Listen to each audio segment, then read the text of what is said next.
आज नागपूरच्या जिल्हाधिकारी कार्यालयामध्ये सन्माननीय आशिष जयस्वालजी आणि आमचे जिल्हाधिकारी, फिल्म सिटीचे अधिकारी, महसूल आणि सांस्कृतिक कार्य विभागाचे अधिकारी अशांची संयुक्त बैठक होऊन या ठिकाणी 128 एकर रामटेक जवळची जागा विदर्भाच्या भागामध्ये सुद्धा चित्रपट निर्मितीला चालना मिळावी यासाठी फिल्म सिटीला या ठिकाणी जागा देण्याच्या संदर्भातली चर्चा झाली।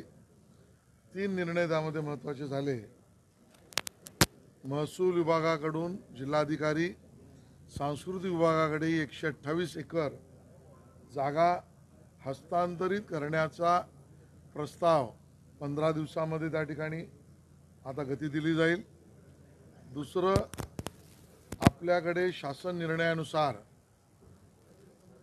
G2G म्हणजे सरकार टू सरकार अशा जागांच्या ट्रान्सफरला आगाऊ त्या ठिकाणी पोझिशन सुद्धा घेता येतं आणि म्हणून अशा पद्धतीने आगाऊ पोझिशन घेऊन, ॲडव्हान्स पोझिशन घेऊन त्यावर तातडीने कशा पद्धतीने चित्रपट निर्मितीला चालना मिळेल आणि लोक इकडे येतील यासाठी एक कन्सल्टंट हा नियुक्त करण्याच्या बाबतीतला निर्णय झाला।